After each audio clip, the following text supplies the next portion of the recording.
So, I've been talking to a lot of patients who've been dealing with a lot of different symptoms. They feel like this is probably related based on what they're knowing so far, that it could be related to their neck and instability.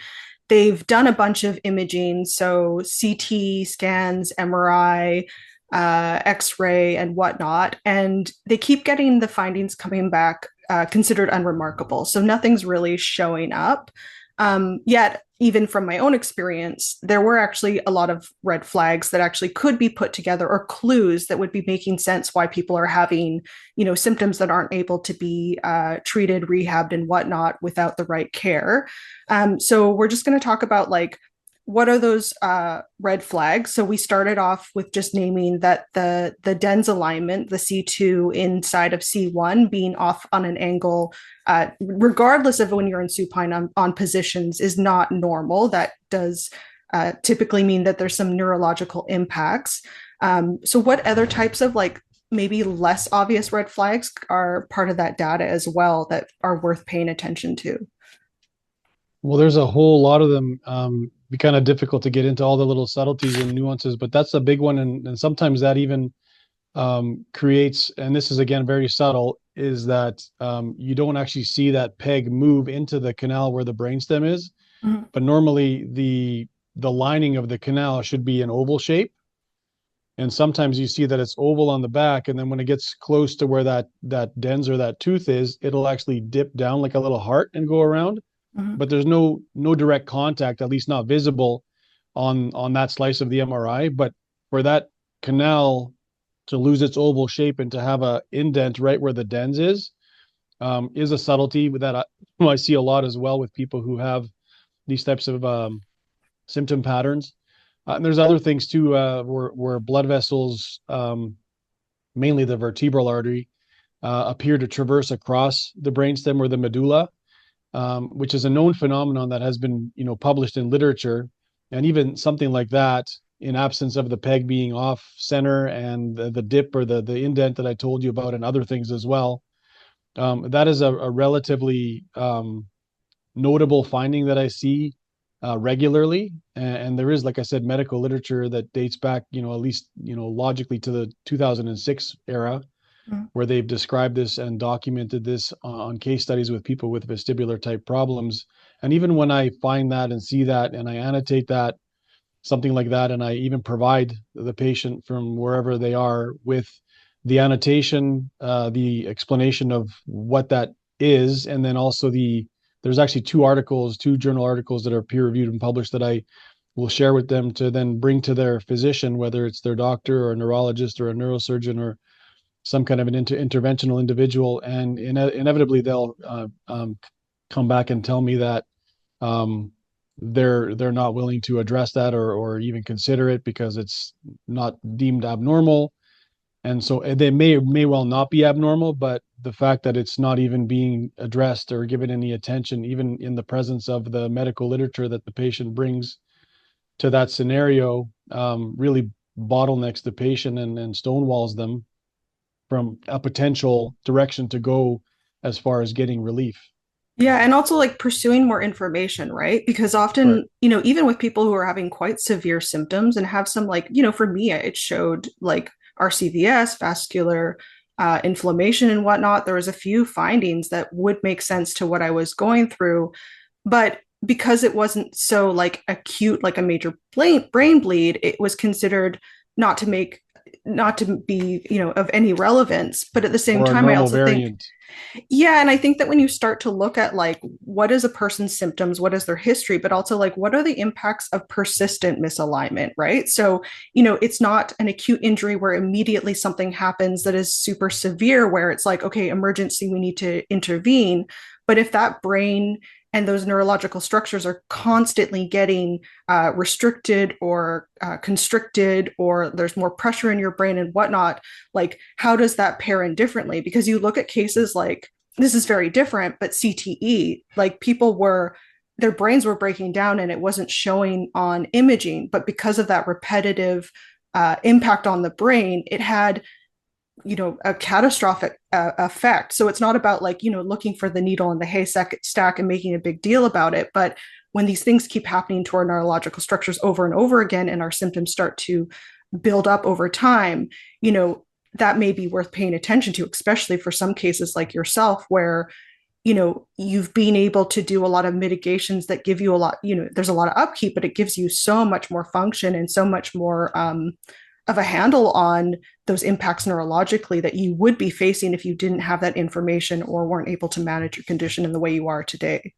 Yeah, and you hit the nail on the head when you said persistent misalignment. So when you're dealing with instability or ligament rupture or ligament damage that's not allowing for passive stability to be there, it's very logical to think or to assume that persistent misalignment is a way of life when you have that. And like you said, the Chinese water torture that drops on your forehead will make you go crazy after a while. And so the persistent mild irritation or strumming of the medulla and the brainstem and the vagus nerve over the course of days, weeks, months, years, it has a cumulative effect. I believe that there is a strong linkage eventually, when not recognized and not mitigated to some extent, has the capability or the potential to lead to some of the chronic neurodegenerative conditions that we've given names to, that don't necessarily have true causes that they figured out. They always will pool the causes under congenital, environmental, post-viral, and there really is not much evidence of any of those things being truly the cause of those neurodegenerative diseases. And yet the injury component is always ignored. Well, it's less ignored nowadays, but it was historically not at all considered. But now you're definitely seeing people starting to link the onset of something like ALS to repeated trauma. Yep. Yeah. Yeah. And we've even had patients with ALS, or the diagnosis of ALS. We discover instability in their upper cervical spine. They undergo surgical fusion, and the diagnosis vanishes. The symptoms resolve, in the cases that we've had, anyways. Yeah. Well, and myself included, like my symptoms got severe to the point of like, paralysis, not being able to control my legs, my left side of my body, speech, my left side of my face was definitely starting to get a lot more flat and whatnot. And there was no treatment plan in sight. It was just the best thing I'd heard, which was not good, was that my previous traumatic brain injury was degenerating and there was nothing to be done about it. And I think it's just such a shame because, like, neurosurgery has a lot of risks. You don't know how you're going to come out from it. It could be worse. It's not an ideal thing to have to get to that point. But at the same time, like with no end in sight, and especially with symptoms like locking in, which was getting a lot more serious for me, like what else was I going to do? And I was very lucky to have that opportunity, but like my brain has been able to start healing. And also a lot of the changes throughout my body that I believe were a compensation for that instability are also starting to heal. It's a slow road, but you go from being able to not really move or not be able to eat or whatever, to having a second lease on life. And so for me, I also feel like it's so important that those patients, because and I've spoken to people who don't have hope, who aren't getting interventions, and we're losing them, to put it frankly. But then there's also other patients where if they can mitigate, they can have a lot of improvements, and you can allow your neurological structures to heal. It takes time, right? Like the other thing about it too is like when you talk about that persistent irritation, like these structures aren't meant to be bugged in general. Sorry, that's not a very scientific term, right? Oh, it's exactly right. Yep. Yeah, so it's not this, you get a bruise on your arm or persistent bruise, it's going to get worse over time, but it's also like that's why it's on the outside of our body. We're meant to heal that differently and whatnot. And those neurological structures are a lot more complex, and also the more involvement there is, right? So with that constriction of cerebrospinal fluid and the impact on brain, and then the direct impact on like brainstem or spinal cord, like there's a lot to heal, but it's so promising. Like that patient you talked about, I've talked to a few patients where it was literally starting to be end of life care because there was no plan and there was no opportunities for change. And so for people to go from having to think about like what their last months or couple years of life are going to look like, to actually, like for me, like I have a lot of limitations, but I'm continuing to improve. I mean, to even be able to do this, like that is, I mean, kind of a miracle in a sense, like a lot of hard work, but it's like it wasn't supposed to happen had I not had that knowledge of like physicians like you and that support of physicians like you, which also brings me back into the clues and red flags. Like, so my severity or not, patients who have things going on, there's a real valuable piece about having someone knowledgeable in this field. So this field isn't, it's substantiated, it's scientific, it's just not well known. And so that's what needs to change. Like, same thing with MS, right? People thought it was all in their heads until they started to be able to document those MRI findings that showed up, or fibromyalgia, myalgic encephalomyelitis, right? Like, there's more and more that has the understanding, is getting the more scientific backing up. And this is one more subject where we really need that. So for patients, like, I've found myself like having someone like you to support me. So you've seen my findings, you've given that second look at it, you've written some actual reports on my behalf that actually really benefited my relationship, for example, with my GP, and others who are willing to look at this stuff. So maybe just talking a little bit about, like, when you get a patient in, or even remotely, you look at their imaging and their medical records, and then how do you work with them, and how does that help um, start to give them more agency on one direction, what to do, and then the other is how to kind of talk to these people, these physicians who maybe are originally deaf ears, and start to kind of connect with them on the things they need to hear data wise. Yeah. Well, first off, the whole notion with, like you said, the patients that kind of get into the point of like there's no hope. Um, Unfortunately, with some of these, chronic, appearingly chronic degenerative conditions, the medical goal, unfortunately, has become to palliate, to basically make things comfortable for them, and to just kind of watch and wait. And unfortunately, but unfortunately for the most who don't realize this, and their doctors don't realize it, or they don't somehow cross paths with someone like you or other people, they really don't know that there's other options that they could look into. And so the making them comfortable and kind of watching and waiting is probably one of the most frustrating things for me to see, is that no action is being undertaken. And what's worse sometimes is, like you said, when people do cross my path or whatever, and get some information that's potentially relevant to their case, and they bring it back, it's also being ignored. Yeah. But the likelihood of it being ignored becomes much less, like you said, when and some kind of a verbiage is formulated, or some kind of a report or a written statement is put together with annotated images, with medical literature that's been published not by chiropractors but by the mainstream medicine, which they would recognize more so, is presented to them in a way that it will perk them up to listen. Mm-hmm. Because generally patients who are at least dealing with the severity of some of these symptoms, their goal and their thought is, if they get everything off their chest to any therapist or physician they go to, sometimes they come with binders full of information of all the blood tests and everything that's been done over the years, which is relevant. But in reality, my job would be to sift through all that stuff, pick out the nuggets that are relevant for, say, their neurologist or their neurosurgeon or whoever, and then piece that together in a very condensed manner, and say, this is how you would communicate that to that physician, so that the physician isn't overloaded with stacks and stacks of information that either they don't have time to look at, they might not have the education and or knowledge on how to look at certain either imaging modalities or blood work, or sometimes people go through their naturopath and they get all sorts of panels that are mold related or Lyme related, that aren't standard mainstream, that the physicians normally see themselves. So they have to then on the fly learn how to look at these things.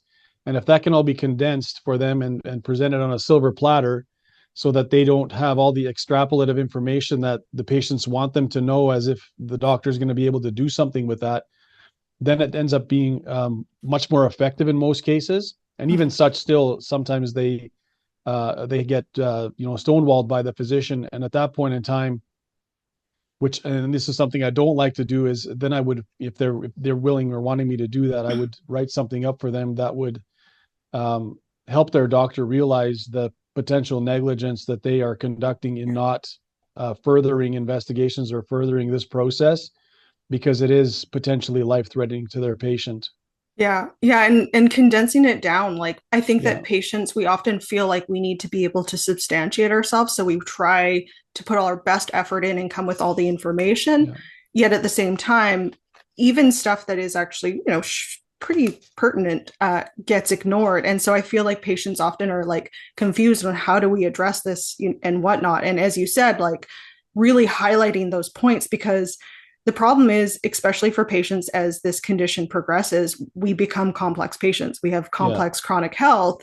And so then we become difficult for medicine because they're like, oh, they have all these problems in all these places.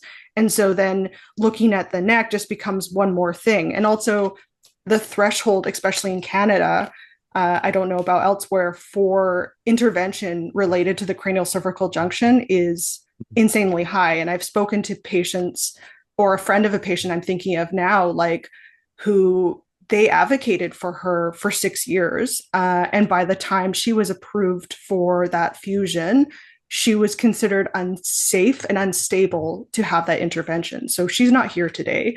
And I think that's something that, like, it needs attention. I know it's a heavy subject, but it needs attention and whatnot, because, talking to different patients who had the opportunity later of fusion, and even myself, is like, leading up to something that high risk. I mean, I had conversations about, like, if this doesn't work, what does life look like? I tried to handle it in a very mature way. But at the same time, if the threshold becomes so severe that patients are becoming so unstable and also their longer term outcomes aren't good, it also becomes that like painful piece of like, how are we supposed to look at this model as successful if we're only intervening in the final hours? hmm yeah. And when you get to that point, as oversimplified as this sounds, like when you get to that point of neurological deficit, and you're outweighing, is surgical intervention something that, like what could be the worst case scenario at that point in time. Like it literally just comes to the point of, you could potentially be darned if you do go for the surgery, Mm-hmm. but you can rest assured that you're going to be darned if you don't. So it's almost a not necessarily a no-brainer, but the next best thing to a no-brainer, because especially with someone like ALS, like their fate is sealed Yeah. as far as the medical community is concerned. And so it's just a matter of watching and waiting until the inevitable happens. And so, if they're strong enough still, and able to enough still, if it hasn't gotten Mm-hmm. along the path too far, they really have nothing to lose in, if should they qualify for approaching their problem from that scenario, because all for all intents and purposes they could literally regain their life back from that one procedure. Oh yeah, And yeah, absolutely. Like, and if they don't undergo it, again, if they should qualify and they're strong enough to go forth with that, yeah, their fate is sealed, basically, according to the medical community. Just make them yeah, comfortable and palliate them until the inevitable happens, which I'd find hard as a patient being okay with personally. yeah, yeah, absolutely. And I think that, like, and also is like a piece of hope too. Like, not everybody gets the same outcome, but considering there's lots of healing to do and there's things that are going to be different in my future.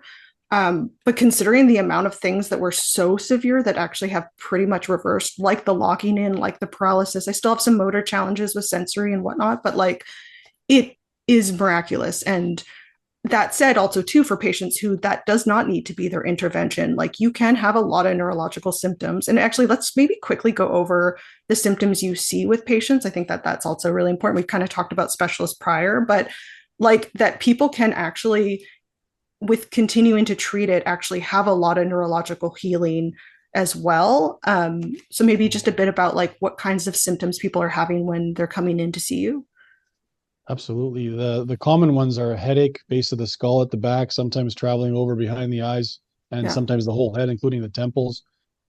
Dizziness, lightheadedness, blurry vision, double vision, fullness in their ears, or in their face, in their sinuses. Facial pain, Mhm. ringing in their ears, balance and coordination issues, digestive issues, so constipation, diarrhea, urinary issues, so Yeah. urgency or inability to go, acid reflux, so GERD type symptoms, heart palpitations, breathing issues, like you said, with the locked in sort of scenarios where they just all of a sudden they just can't move, Mhm. drop attacks, which is probably one of the most massive red flags for brainstem um, irritation, severe brainstem irritation, where you literally faint, but you didn't realize you're about to faint. Because normally when you Yeah. faint, you can kind of feel it coming on.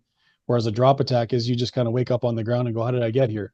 Yeah. And for example, erectile dysfunction in males, Mhm. inability to orgasm in females. So those are the sort of the ones that people generally don't talk about much Mhm. unless asked that as it pertains to the vagus nerve and the parasympathetic nervous system. Mhm. Those are the main ones: anger, irritability, forgetfulness, brain fog, word Yeah. finding, stutters. The list goes on, but those are sort of the main ones. And like I would say, the headache and the head pressure, postnasal Mhm. drip, hoarseness of the voice, constant sinuses being plugged up. Yeah. Those are, I mean, I could like as Yeah. I keep thinking, there's more and more It that come to mind, but there's a lot. There's a lot, totally. And and it sounds like a limit. Like before I really understood this condition, I saw the list and I was like, oh, it's like a catch-all. But the more I learned about it, and also the more I track, like, you look at like, those nerve bundles and whatnot, it does make sense that that compression there affects so many different systems and whatnot. And it's also easy to kind of ignore things. Like a lot of us with our balance, we are always walking on the fronts of our feet, or our feet are always tightened and turned in. Or for me, like for years, I would just like drop the left side of my body and then catch myself like all day long and not realizing like, oh, maybe that's not normal or whatnot. So there's just like a lot of different things that can go on in a person, and but can also improve, which is pretty powerful, especially with those less invasive interventions sooner for some patients, depending on the damage done. Um, and so it kind of touches on what we were talking about, but like, so how often are you seeing these clues getting overlooked and why? But maybe more so like what are the success stories you're seeing where physicians are starting to pay attention to this? That might actually be the more helpful thing to talk about. yeah, I mean, so inevitably, MRI tends to still be seen as the gold standard by most specialists. So if an MRI is not showing any evidence, at least as far as the report is concerned, because that's the crucial component here, is that the Mhm. reporting done by the radiologist or neuroradiologist is what the other specialists go off of. Mhm. Surgeons, thankfully, that would be dealing with someone like a patient like one of us, they themselves do not even care to see the report. They want the imaging to look at because they're the ones that are going to be cutting somebody open and doing things. But neurologists, physiatrists, interventional people, they may or may not look at the imaging, but they'll go mainly off the reports. And so when you have imaging like an MRI done where the report does show and report on potential damage to ligaments, then that is very powerful. And an example of that recently is I mean, the sequence from least invasive to most invasive for this type of problem is the least invasive is neuromuscular treatments Mhm. to help reset the muscles that are trying to guard and protect for the instability. And that's an ongoing process every day, a few times a day, or however many times for perpetuity, basically, which is my scenario. And then after that, you get into a little bit more invasive, which would be either inflammatory injections or regenerative injections to try to stiffen up or swell up tissues around the ligaments so that it creates some stability that then allows for less irritation of the neural structures. And then when you get to the end of that road, if that's not sufficient or is not helpful enough, then and the symptoms persist, then you're talking about fusion surgery. And I recently had a patient here in Vancouver or from Vancouver who saw a specialist. And thankfully, after his motion X-ray with me, we were able to send him for a MRI with rotation positions, so stress positions, as we Oh, wow. discussed. Yeah.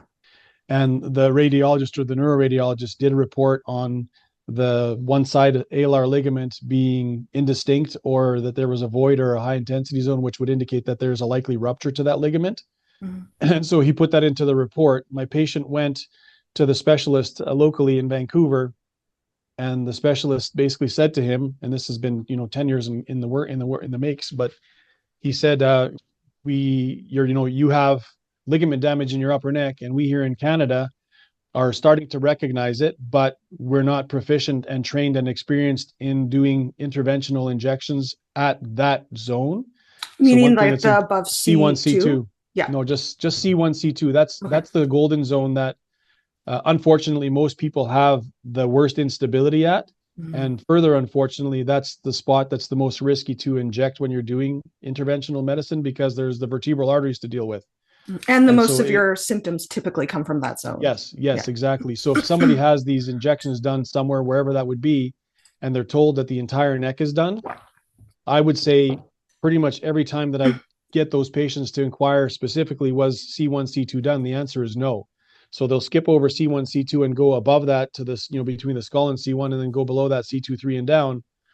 But C1, C2 needs it done. And so this specialist admitted that the lack of experience and proficiency in the Canadian system, or at least in the Vancouver area, of addressing that from an injection standpoint is not there, but he recognized that the patient had, C1, C2 instability based off the MRI findings, Wow. or MRI report, I should say, Yeah. and said, I'm going to refer you to a clinic in the United States that specializes in this. And I've had a couple of patients, and this is the clincher. I've had a couple of patients that have gone there and come back, and they were, significantly improved. So it's a great thing for you to try as the next resort, because we are understanding that it's the pathology's there. We're starting to recognize it more, but we also recognize that we don't have the experience and the proficiency to address it. And so I'm going to refer you to this individual in the States who does that. And so that's kind of where we're at. We're getting their attention, so to speak, as far as that. But, again, the MRI is the gold standard, as this specialist did not even mention in his report that the patient had a motion X-ray wherever he had it with me, but wherever you would have had it, and that the motion X-ray for these people who do these injections is the gold standard before they do the injections. So they don't Mm-hmm. base their doing their injections off of an MRI Yeah. telling them that the alar ligament is compromised. They base their injections off of the motion X-ray and actually seeing where the instability is. Yeah.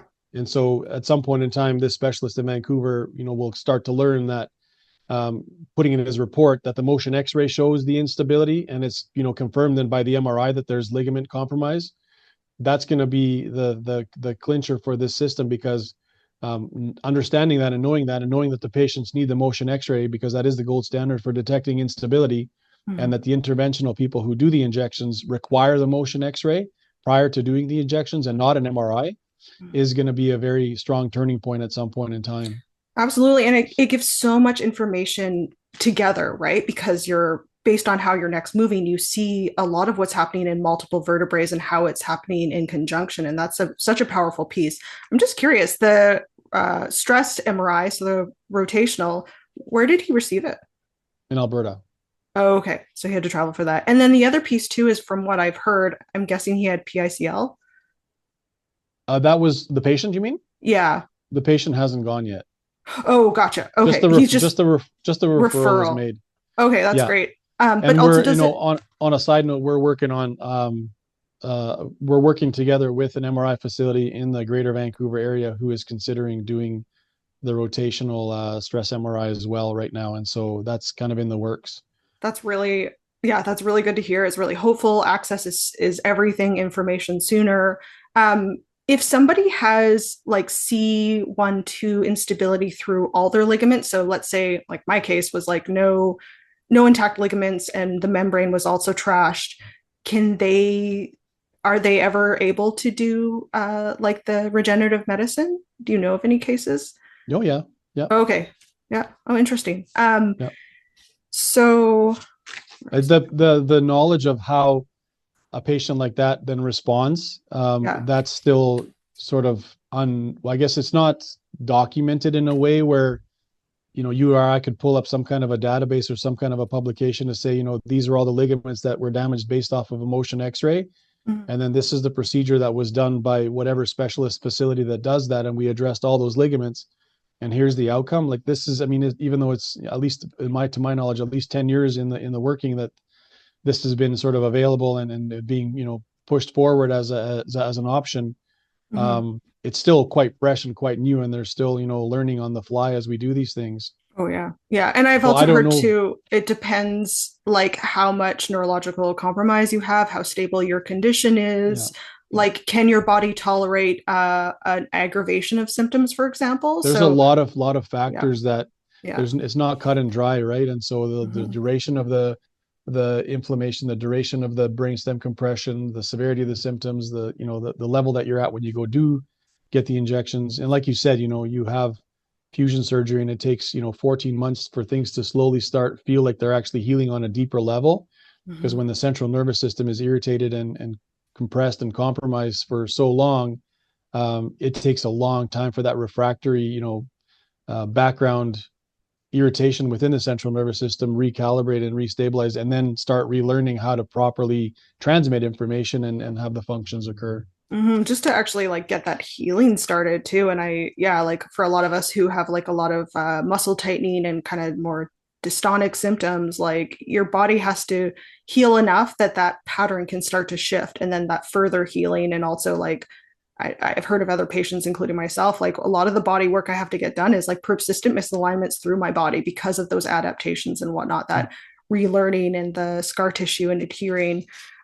So with MRI, it seems like, so if somebody had an MRI in the supine position, could their ligaments look fine, but when they're in the rotation, then you can see all the damage?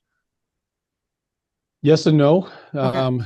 It's not a perfect science because you would assume that everybody would have the exact same anatomy as the next person, but sometimes a person's, for example, alar ligaments go directly at 30 degrees outward from the dens to the occipital condyles. Well, sometimes they go a little bit steeper, sometimes they go a little bit at an angle forward or backwards. So it would be great to know what each person's specific anatomy of their ligaments is, which is impossible to know, so that you can set the parameters of the MRI to slice like this or slice a bit like that as it goes through. Oh, so to Because see the fibers, you actually yeah, need the right so what you're angle? hoping to get lucky with is that the way that they do the MRI slicing, that it just so happens to slice through the entire length of that ligament, and then if there's a void, you'll see that void as a high intensity zone, or there'll be inflammation either at the attachment point, which means that it's not attached, and stuff like that. So it's not a perfect science, and you hope for the best when you do it. So sometimes you get a result back or a report, or even when I look at it, I also don't see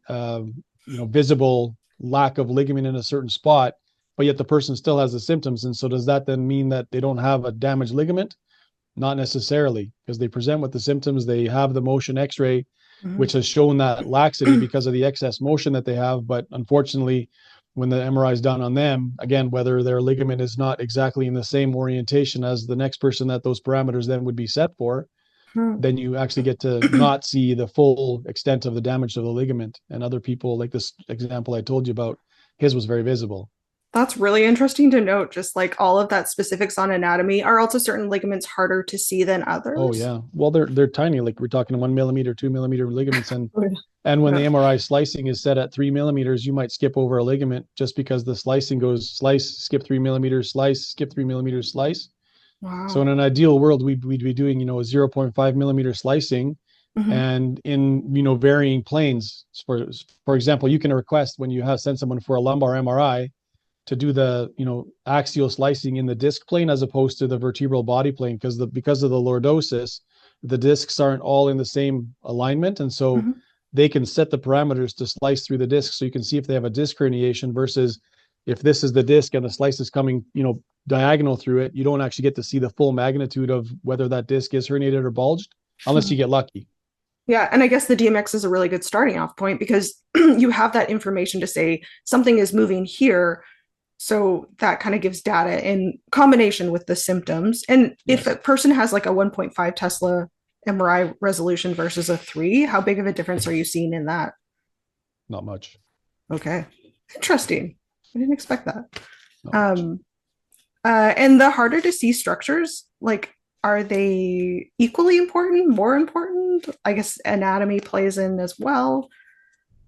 Well, all these tiny, finite Yeah, ligaments are the hard to see structures, and gotcha. that's where the difficulty arises. Is that because they're so hard to see, you can glance over them as a radiologist, and if you look at the vast majority of MRI reports, because they only do the sagittal, which is the side to side slicing from like mid head down to like T2, T3 of the mid back, you get to see the entire cervical spine. And then when they do the axials, which are the top down, Mhm. because a cervical spine MRI is intended to look at the discs, and there's no discs in the upper third of the neck, they just omit the Mhm. upper third of the neck where the craniocervical junction is, and they start slicing from C2, 3 down. Okay. and yet the report will show craniocervical junction appears unremarkable. And so I have a bit of a difficulty with that because they're only seeing the craniocervical junction in one plane, so the sagittal plane, and the only ligaments you can, accurately see there are the anterior longitudinal, the posterior longitudinal ligament, which they don't really care about. Um, and so the axial view, which is the top-down view, they're omitting the craniocervical junction, so you can't even comment on the ligaments because they're not even looked at on the MRI. And then the corona, which is the front to back slicing, it just gets omitted completely in most MRI studies. Mm. So you're only seeing it in one plane, but yet commenting as a radiologist in the report that it's unremarkable. And I find that hard to comprehend from a physiologic standpoint, when you have the ability to look at something in 3 dimensions, to not do so, but to also omit a portion of that region that you're evaluating because it doesn't have the anatomy that evaluation was geared to look at, which are the Yeah. discs. Which can also be kind of like really challenging as a patient because we get a Well, yeah, because finding you that's get you called get a report normal. back that says it's normal, but you don't understand or you don't realize that one of the sequences wasn't done at all, and the second of the three sequences omitted the region that you're having problems in. Yeah, and also too, like it can kind of follow us around as patients because we say this is a problem, or I'm noticing, when I turn my head, I'm passing out as an example, and they're like, well, you're normal there. This is what the findings are, and that's also to speak to why getting somebody knowledgeable in the field like yourself, who has a lot of education and experience with reading imaging, is so important. Is because that finding, like we talked about before, can be called normal, which isn't normal. And also sometimes, like you were talking about just now, it can be omitted.